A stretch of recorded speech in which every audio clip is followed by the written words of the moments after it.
ಈಗ ಮತ್ತೊಂದು ಅಪ್ಡೇಟ್ ಲಭ್ಯವಾಗ್ತಾ ಇದೆ. ಜಟ್ಟಿ ಬಿದ್ರೂ ಮೀಸೆ ಮಣ್ಣಾಗಿಲ್ವಲ್ಲ, ಏನ್ ಮಾಡೋದು? ಮತ್ತೆ ಮಿಸೈಲ್ ದಾಳಿಯನ್ನ ಪಾಕಿಸ್ತಾನ ಮುಂದುವರಿಸಿದೆ.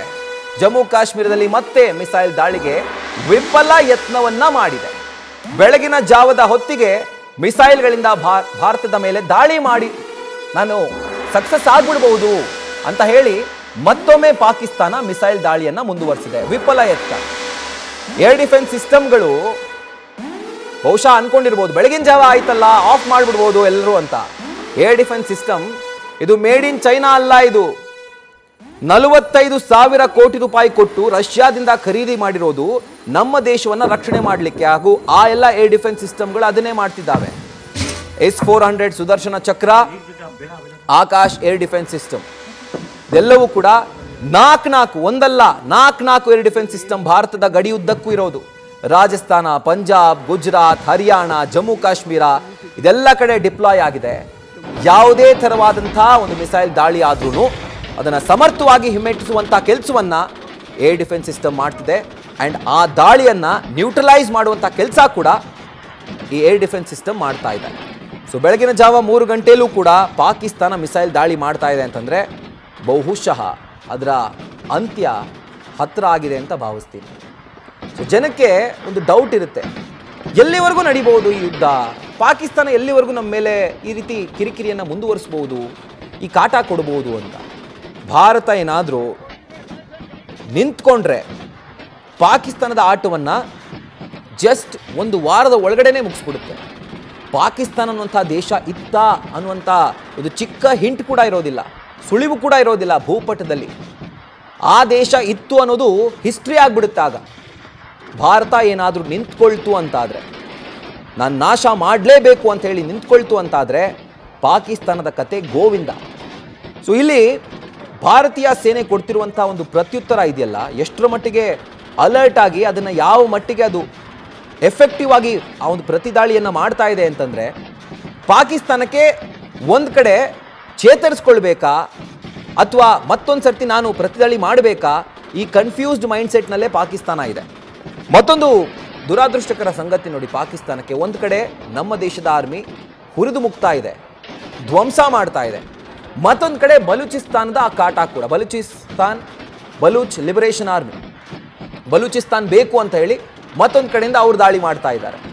ಸೊ ಅವರು ಈ ಒಂದು ಮೊಮೆಂಟ್ಗೋಸ್ಕರ ಕಾದು ಕುಳಿತಿದ್ರು. ಇನ್ಫ್ಯಾಕ್ಟ್ ಎಷ್ಟೋ ಜನ ಈ ಕಡೆ ಖೈಬರ್ ಪಖ್ತೂನ್ಖ್ವಾ ಜಾಗದಲ್ಲೂ ಕೂಡ ಪಶ್ತೂನಿ ನಾಯಕರು ಹೇಳ್ತಾ ಇದ್ರು, ನಾವು ಅಕಸ್ಮಾತ್ ಭಾರತ ಏನಾದರೂ ದಾಳಿ ಮಾಡ್ತು ಅಂತಂದರೆ ಭಾರತದ ಪರವಾಗಿ ನಿಂತ್ಕೊಳ್ತೀವಿ ಅಂತ.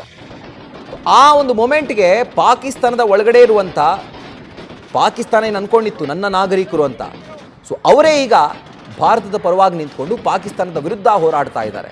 ಸೊ ಪಾಕ್ನ ಗತಿ ಯಾವ ಮಟ್ಟಕ್ಕೆ ತಲುಪಿದೆ ಅಂತ ಯೋಚನೆ ಮಾಡಿ. ಭಾರತೀಯ ಸೇನೆ ಬೆಳಗಿನ ಜಾವ 3 ಗಂಟೆ ಟೈಮ್ನಲ್ಲೂ ಕೂಡ ಪಾಕಿಸ್ತಾನ ನಡೆಸುವಂಥ ವಿಫಲ ಮಿಸೈಲ್ ದಾಳಿಯ ಯತ್ನವನ್ನು ಸಮರ್ಥವಾಗಿ ಹಿಮ್ಮೆಟ್ತಾ ಇದೆ, ಸಮರ್ಥವಾಗಿ ಅದನ್ನು ನ್ಯೂಟ್ರಲೈಸ್ ಮಾಡ್ತಾ ಇದೆ. ಒಂದೇ ಒಂದು ಚಿಕ್ಕ ಮಿಸೈಲ್, ಒಂದೇ ಒಂದು ಚಿಕ್ಕ ಬುಲೆಟ್, ಒಂದೇ ಒಂದು ಚಿಕ್ಕ ಡ್ರೋನ್ ಪಾಕಿಸ್ತಾನದ ಕಡೆಯಿಂದ ನಮ್ಮ ದೇಶದ ಭೂಮಿಗೆ ಇನ್ನೂ ಕೂಡ ತಾಕೇ ಇಲ್ಲ. ಮಿಸೈಲ್ಗಳಂತೂ ನಮ್ಮ ಭೂಮಿಯ ಮುಟ್ಟೇ ಇಲ್ಲ, ಸ್ಪರ್ಶ ಕೂಡ ಮಾಡಿಲ್ಲ. ಡ್ರೋನ್ಗಳು ಅಷ್ಟೇ. ಯೋಚನೆ ಮಾಡಿ, ಬಹುಶಃ ಓಲ್ಡ್ ಸ್ಟಾಕ್ ಇದ್ದಿದ್ದೆಲ್ಲ ಕ್ಲಿಯರ್ ಮಾಡಬೇಕು ಅಂತ ಹೇಳಿ ಪಾಕಿಸ್ತಾನ ಏನಾದರೂ ಆ ತರಹ ಮಾಡ್ತಿದ್ದೇನೋ ಗೊತ್ತಿಲ್ಲ. ಬಟ್ ಇದೆಲ್ಲವೂ ಕೂಡ ಜಾಸ್ತಿ ಹೊತ್ತು ನಡೆಯಲ್ಲ, ಪಾಕಿಸ್ತಾನ ಕೈಲಿ ಆಗೋದೂ ಇಲ್ಲ. ಯಾಕಂದರೆ ಈಗಾಗಲೇ ಅರ್ಧ ಬಸ್ ಒಳೆದು ಹೋಗಿದೆ, ಒಂದು ರೀತಿ ಅರೆಜೀವ ಆಗಿಬಿಟ್ಟಿದೆ ಪಾಕಿಸ್ತಾನ. ಸೊ ಇಂಥ ಟೈಮ್ನಲ್ಲೂ ಈ ಥರ ಒಂದು ಸಾಹಸ ಬೇಕಾ ಪಾಕಿಸ್ತಾನಕ್ಕೆ? ಆ್ಯಂಡ್ 6 ದೃಶ್ಯಗಳಲ್ಲಿ ನೀವು ನೋಡ್ತಾ ಇದ್ದೀರಿ, ಇದು ನಮ್ಮ ದೇಶದ ಸೈನಿಕರ ಕಡೆಯಿಂದ ನಡೆದಂಥ ದಾಳಿ. ಇದು ದಾಳಿ ಅನ್ನೋದಕ್ಕಿಂತ ಪ್ರತಿದಾಳಿ. ಯಾಕಂದರೆ ಮೊದಲು ಪ್ರಚೋದಿಸಿದ್ದು ಅವರು. ಶಾಂತವಾಗಿದ್ದಂಥ ಆಗಸ್ಟ್ದಲ್ಲಿ ಮಿಸೈಲ್ಗಳನ್ನ ಹಾರಿಬಿಟ್ಟಿದ್ದು ಪಾಕಿಸ್ತಾನ. ಆ ಪಾಪಿಗೆ ಈಗ ತಕ್ಕ ಉತ್ತರವನ್ನು ಕೊಡುವಂಥ ಕೆಲಸವನ್ನು ನಮ್ಮ ದೇಶದ ಸೇನೆ ಮಾಡಿದೆ. ಹಾಗೂ ಅದರ ಜೊತೆಗೆ ನಾಗರಿಕರನ್ನು ಯಾವ ರೀತಿ ಸೇಫ್ ಮಾಡಬೇಕು, ರಕ್ಷಣೆ ಮಾಡಬೇಕು, ಆ ನಿಟ್ಟಿನಲ್ಲೂ ಕೂಡ ಭಾರತೀಯ ಸೇನೆ ಕಾರ್ಯಾಚರಣೆಯನ್ನು ಮಾಡ್ತಾ ಇದೆ. ಭಾರತ ಸರ್ಕಾರ ಕೂಡ ನಾಗರಿಕರನ್ನು ಆಗಲೇ ಶಿಫ್ಟ್ ಮಾಡಾಗಿತ್ತು, ಗಡಿ ಜಿಲ್ಲೆಯಲ್ಲಿರುವಂಥ ನಾಗರಿಕರನ್ನು. ಈಗ ಸೈರನ್ಗಳನ್ನ ಮೊಳಗಿಸಿ ಜಮ್ಮು ಕಾಶ್ಮೀರ್ನ ಅನೇಕ ನಗರಗಳಲ್ಲಿ ಅನೇಕ ಹಳ್ಳಿಗಳಲ್ಲಿ ಸೈರನ್ಗಳನ್ನ ಮೊಳಗಿಸಿ ಜನರನ್ನ ಎಚ್ಚರಿಸುವಂಥ ಕೆಲಸವನ್ನು ಮಾಡ್ತಾ ಇದೆ. ಹಾಗೂ ಜಮ್ಮು ಕಾಶ್ಮೀರದಿಂದಾನೇ ಪ್ರತಿ ಕ್ಷಣದ ಅಪ್ಡೇಟನ್ನು ನಿಮ್ಮ ನ್ಯೂಸ್ ಫಸ್ಟ್ ಗ್ರೌಂಡ್ ರಿಪೋರ್ಟ್ ಮೂಲಕ ಕೊಡ್ತಾ ಇದೆ. ಇನ್ನು ಲಾಹೋರ್ನ ಶಾಲಾ ಕಾಲೇಜುಗಳಿಗೆ ರಜೆ ಘೋಷಣೆ ಮಾಡಿದೆ. ಭಾರತದ ಪ್ರತೀಕಾರ ದಾಳಿಗೆ ಪಾಕಿಸ್ತಾನ ಬೆಚ್ಚಿ ಬಿದ್ದಿದೆ, ಪತ್ರಗುಟ್ಟು ಹೋಗಿದೆ. ಇನ್ನು ಲಾಹೋರ್ ನಗರದ ಮೇಲೆ ಮಿಸೈಲ್ ದಾಳಿಯಾಗಿರೋದ್ರಿಂದ ಹಾಗೂ ದಾಳಿ ಮುಂದುವರಿಯೋದ್ರಿಂದ ಸಾಧ್ಯತೆ ಇರೋದ್ರಿಂದ ಸರ್ಕಾರಿ ಖಾಸಗಿ ಶಾಲಾ ಕಾಲೇಜುಗಳಿಗೆ ಇವತ್ತು ಮತ್ತು ನಾಳೆ ಅಲ್ಲಿನ ಸರ್ಕಾರ ರಜೆ ಘೋಷಣೆ ಮಾಡಿದೆ. ಯಾವ ಕ್ಷಣದಲ್ಲಿ ಏನು ಬೇಕಾದರೂ ಆಗ್ಬೋದು. ಭಾರತ ಅಕಸ್ಮಾತ್ ರೆಡಿಯಾಗಿ ನಿಂತ್ಕೊಳ್ತು ಅಂತಂದರೆ ಏನು ಬೇಕಾದರೂ ಆಗ್ಬೋದು. ರಕ್ಷಣಾ ಸಚಿವರು ಕೂಡ ಹೇಳ್ತಾ ಇದ್ರು, ಆಪರೇಷನ್ ಸಿಂಧೂರ್ ಇನ್ನೂ ಕೂಡ ಮುಗಿದಿಲ್ಲ, ಆಪರೇಷನ್ ಸಿಂಧೂರ್ ಇನ್ನೂ ಸ್ಟಾಪ್ ಆಗಿಲ್ಲ. ಹಾಗಿದ್ರೆ ಎಲ್ಲಿವರೆಗೂ ಅದು ಮುಂದುವರಿಬಹುದು?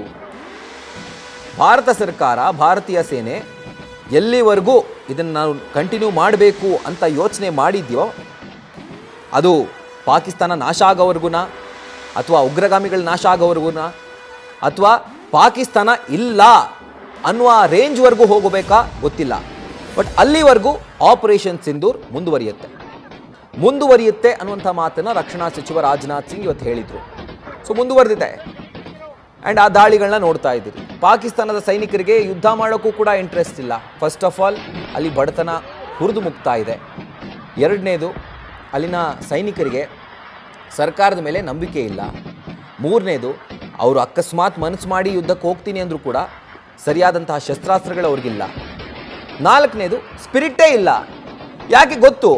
ಭಾರತ ಅನ್ನುವಂಥ ದೇಶದ ಮೇಲೆ ದಾಳಿಗೆ ಹೋದರೆ ಭಾರತ ನಮ್ಮನ್ನು ಸುಮ್ಮನೆ ಬಿಡುತ್ತಾ? ಭಾರತ ನಮ್ಮನ್ನು ಉಳಿಸುತ್ತಾ? ನಾವಿರ್ತೀವ ಭೂಮಿ ಮೇಲೆ? ಇದೆಲ್ಲವೂ ಕೂಡ ಕಾಡ್ತಾ ಇರುತ್ತೆ. ಹಾಗಾಗಿ ಇದೆಲ್ಲವೂ ಒಂದು ಮ್ಯಾಟ್ರ್ ಹಾಗೆ ಆಗುತ್ತೆ. ಪಾಕಿಸ್ತಾನ ಯಾಕೆ ಈ ರೀತಿಯಾಗಿ ಒದೆ ತಿಂತಾ ಇದೆ ಅಂತಂದರೆ ಇದೆಲ್ಲವೂ ಕೂಡ ಕಾರಣ. ಸೊ ಇದೆಲ್ಲವೂ ಭಾರತೀಯನಾಗಿ ನಮಗಳಿಗೆ ಗೊತ್ತು, ಆದರೆ ಪಾಕಿಸ್ತಾನಿಗಳಿಗೆ ಗೊತ್ತಿಲ್ವಲ್ಲ, ಅಲ್ಲಿನ ಸರ್ಕಾರಕ್ಕೆ ಗೊತ್ತಿಲ್ವಲ್ಲ. ಕುಮ್ಮಕ್ಕಿನಿಂದ ರಿಯಾಕ್ಟ್ ಮಾಡಿದ್ರೆ ಏನಾಗುತ್ತೆ? ಬೇರೆಯವರ ಒಂದು ಪ್ರಚೋದನೆಯಿಂದ ಒಂದು ದೊಡ್ಡ ದೇಶದ ಮೇಲೆ, ಸಮರ್ಥವಾಗಿರುವಂತಹ ದೇಶದ ಮೇಲೆ, ಆ್ಯಂಡ್ ಉಗ್ರವಾದವನ್ನು ನಿರ್ಮೂಲನೆ ಮಾಡಬೇಕು ಅಂತ ಹೇಳಿ ಹೋರಾಡ್ತಿರುವಂಥ ದೇಶದ ಮೇಲೆ ನಾನು ಈ ರೀತಿಯಾಗಿ ದಾಳಿ ಮಾಡಿದ್ರೆ ನನ್ನ ಗತಿ ಏನಾಗಬೇಕು? ಅದನ್ನು ಪಾಕಿಸ್ತಾನ ಯೋಚನೆ ಮಾಡಬೇಕಿತ್ತು ಪಾಪ. ಆದರೆ ಪಾಕಿಸ್ತಾನ ಅದನ್ನು ಯಾವುದನ್ನು ಯೋಚನೆ ಮಾಡಿದೆ.